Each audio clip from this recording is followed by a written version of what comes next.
अस्सलाम वालेकुम दोस्तों, मेरा नाम अब्दुर्रहमान है। उम्मीद है कि आप सब खैरियत से होंगे। अल्लाह ताला हम सबको अपने ज़ुबान में रखे। तो बहुत ज़्यादा सवाल आते हैं कि इंटरव्यू में क्या होगा, इंटरव्यू के मार्क्स कितने होंगे, कम्युनिकेशन स्किल के कितने होंगे और जो है वो डिग्री के मार्क्स कितने होंगे। तमाम तर जो चीज़ें हैं ए टू जेड इस वीडियो के अंदर हम आपको बताने वाले हैं। वीडियो को लाइक कर लें, चैनल को सब्सक्राइब करें, बेल के आइकन के ऊपर प्रेस कर दें ताकि आपको रोज़ाना अथेंटिक जॉब से रिलेटेड नोटिफिकेशन अपडेट्स यहाँ पर आपको मिलते रहें। ये फाइनल पॉलिसी है, ऑफिशियल पॉलिसी है बीपीएस 5 to 15 के हवाले से। आपके टोटल जो मार्क्स आपके कंसीडर किए जाएंगे वो आपके यहाँ पे कंसीडर किए जाएंगे, 100 मार्क्स कंसीडर किए जाएंगे। इसके ये 100 मार्क्स इसकी डिस्ट्रीब्यूशन आपकी किस तरह से होगी। आपका return result as per सिबा 100 number को 50 में कन्वर्ट किया जाए और 50 में से जो भी आपके बनते, जैसा कि मैंने आपको बताया कि 100 नंबर का आईबीए का जो टेस्ट था, मैट्रिक इंटर जो भी था, उसके अंदर आपने 50 नंबर लिए, तो यहाँ पे वो 100 जब पेपर था वो आपका यहाँ पे 50 में कन्वर्ट हो गया। अब आपके अगर 50 आपने नंबर लिए थे, अब एक्चुअल नंबर यहाँ पे 50 की जगह पे क्या काउंट होंगे, 25 काउंट होंगे। अब बारी बारी यहाँ पे देखते जाएं आपके होगा क्या। अब देखें यहाँ पे होगा ये कि आपकी जो दूसरी कैटेगरी यहाँ पे होगी वो ये होगी कि यहाँ पे देखें तो बी जो है एजुकेशनल क्वालिफिकेशन नंबर आपके जो है वो यहाँ पे 20 होंगे। एजुकेशनल क्वालिफिकेशन मैक्सिमम नंबर आपके क्या होंगे, 20 होंगे। एजुकेशनल क्वालिफिकेशन के नंबर जो है मैक्सिमम यहाँ पे आपके 20 होंगे। अब एजुकेशन क्वालिफिकेशन ये भी तीनों कैटेगरीज़ के लिए होगा, मैट्रिक के लिए होगा, इंटर के लिए होगा और ग्रेजुएशन के लिए। अब ये जो है वो एजुकेशन क्वालिफिकेशन के 20 नंबर है मैक्सिमम, ये आपको किस तरह से दिए जाएंगे, यानी आपके मैट्रिक इंटर और ग्रेजुएशन के अंदर अगर आपकी परसेंटेज 70 से ज़्यादा है तो ये 20 नंबर आपको डिग्री के मिलेंगे। मैट्रिक इंटर और ग्रेजुएशन इनके अंदर अगर आपके नंबर 70% से ज़्यादा हैं तो 20 नंबर आपको यहाँ पे ये मिल जाएंगे। इसके अलावा यहाँ पर 60% से लेके 70% तक अगर आपके नंबर हैं मैट्रिक इंटर और ग्रेजुएशन के लिए, आपकी डिग्री के अंदर परसेंटेज अगर 60 से 70 है तो आपको 15 नंबर मिलेंगे। इसके अलावा 50 से लेके आपके जो है वो 60 तक अगर है तो आपको यहाँ पे जो है वो यहाँ पे नंबर जो है वो 10 मिलेंगे, क्योंकि 50% जो है वो सेकंड डिवीज़न लाजमी थी आपके इस टेस्ट के लिए। अब देखिए थोड़ा इसको समझ लें।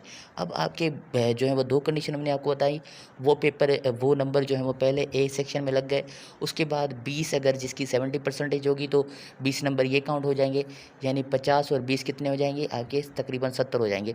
अब यहाँ पर 30 नंबर जो है वो तकरीबन आपके दिए गए हैं आपके इंटरव्यू के लिए। इंटरव्यू पहले भी था, इंटरव्यू पहले भी था और इंटरव्यू के अंदर यही चीज़ें पूछी जाती हैं। सिर्फ यहाँ पर जो डिग्री के नंबर यहाँ पर दिए गए हैं वो सारा ये जो हम कह सकते हैं कि हमने जब ये पॉलिसी देखी तो इसके अंदर हमने चीज़ें देखी तो इसके अंदर और ज़्यादा चीज़ें अच्छी चीज़ें हैं, क्योंकि इसको प्रमोट करना चाहिए, ये चीज़ें देखनी चाहिए। क्योंकि आपने जो डिग्री ली है, डिग्री के अंदर भी आपकी मेहनत होती है, आपने जो है वो डिग्री के अंदर भी उस वो भी नंबर लेके आपका पूरा निचोड़ निकाल करके फिर जो है आपको जॉब ऑफ़र की जाए, ये अच्छी पॉलिसी आपकी हो सकती है। सिर्फ एक ही चेंज है, बिल्कुल पूरी पॉलिसी चेंज नहीं है, सिर्फ ये क्वालिफिकेशन डिग्री के नंबर पहले नहीं दिए हुए थे, इंटरव्यू था। अब इंटरव्यू जो है 30 नंबर का होगा। अब इंटरव्यू के अंदर भी यही होता है, जो पुराने आप इंटरव्यू देखें तो इसके अंदर सबसे पहले 3 कैटेगरीज होंगी, 3 चीज़ें आपसे जो है वो डिमांड की जाएंगी, यानी इंटरव्यू के अंदर 30 नंबर होंगे इसके, ठीक है। अब उसके अंदर एकेडमिक या जनरल नॉलेज के आपके 18 क्वेश्चन हो सकते हैं या 18 नंबर, जितने भी सवाल पूछे जाएँ तो 18 में से आपको ये मार्क्स दिए जाएंगे। अगर आपकी जीके के सवाल जो भी आपसे पूछे गए आपने सही दिए तो आपको 18 के 18 यहाँ पे मिल जाएँगे।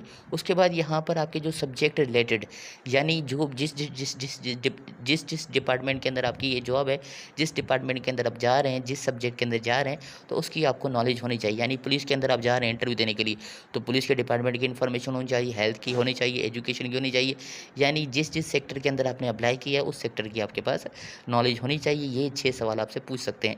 इसके अलावा कम्युनिकेशन स्किल, पर्सनैलिटी ट्रेट्स, यानी ये चीज़ें तो आपकी देखी जाती हैं। कम्युनिकेशन स्किल्स यानी आपके बोलने के लिए कितने जो है चीज़ें आपके पास मौजूद हैं, आपका कॉन्फिडेंस, आपकी ये चीज़ें कितनी हैं। इसके अलावा आपकी इंग्लिश जो है वो कितनी है। ये चीज़ें ये तकरीबन मिलाकर के आपके 30 नंबर इंटरव्यू के हो जाएंगे, जिसके अंदर 18 नंबर आपके जो है वो जनरल नॉलेज के क्वेश्चंस के, सब्जेक्ट के आपके 6 नंबर और 6 नंबर आपके कम्युनिकेशन स्किल्स के। अब ये 30 नंबर ये हो गए, 50 आपने आईबी रिजल्ट वाले मिला लिए, 20 नंबर ये हो गए और 30 नंबर ये हो गए। ये टोटल हो गए 100 मार्क्स, यानी 100 मार्क्स के अंदर ही अंदर आपको ये जाँचेंगे, आपकी मार्क्स वगैरह दे देंगे। अगर 100 मार्क्स के जो है वो अगर आपके जितने भी उठाते हैं तो ये जिसका मेरिट, यानी अब देखिए 100 मार्क्स इस तरह से डिस्ट्रीब्यूट की जाएँगी। अब इसके अंदर जितने स्कोर, यानी 99% जिसके मार्क्स बन रहे होंगे उसको जॉब ऑफ़र की जाएगी। इसी तरह से ये टॉप टू बॉटम जो है वो आपका ये सिलसिला चलेगा 100 नंबर में से। मैं आपको बार-बार बता रहा हूँ कि 100 नंबर का पेपर था आपका आईबीए का, उसके अंदर आपने 50 मार्क्स लिए हैं, तो यहाँ पे अगर उस पेपर को हम 50 के अंदर कन्वर्ट कर लें तो आपके वो मार्क्स कितने हो जाएँगे, यानी 25 हो जाएँगे।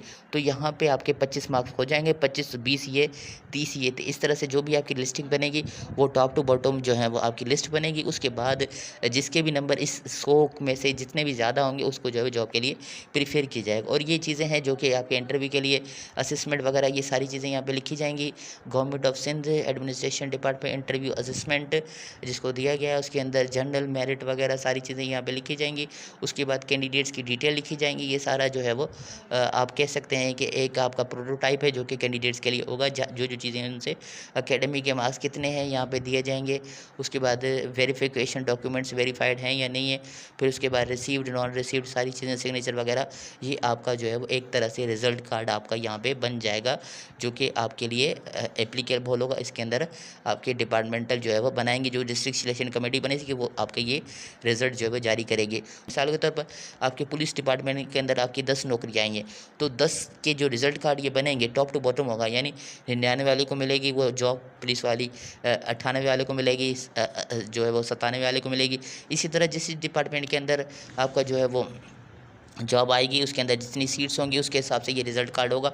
रिज़ल्ट कार्ड के अंदर आपके जितने ही मार्क्स होंगे वो उसके हिसाब से आपको ये जॉब दी जाएगी। तो उम्मीद करते हैं कि अच्छा हो और अच्छे के लिए ये सारी चीज़ें हो रही हैं। तो इसको हमें जो है वो आप इसको किस तरह से देखते हैं, और आप अपनी कमेंट के अंदर ज़रूर इसकी जो है वो राय हमें ज़रूर दें कि ये चीज़ें सही की गई हैं या नहीं की गई हैं, या कुछ और होना चाहिए। जो आपका जो कन्वेंशनल तरीका है, यानी पिछला तरीका उसके मुताबिक होना चाहिए, या ये चीज़ें सही हो रही, तो कमेंट के अंदर आप अपनी राय दे सकते हैं। मज़ीद कुछ अगर नहीं समझ आए तो आप कमेंट्स में बता सकते हैं, हम आपको वो दोबारा बताने की कोशिश करेंगे। अगर वीडियो अच्छी लगी तो लाइक, कमेंट, शेयर करें। व्हाट्सएप पर, फेसबुक पर। अल्लाह हाफ़िज़ दोस्तों, पाकिस्तान ज़िंदाबाद।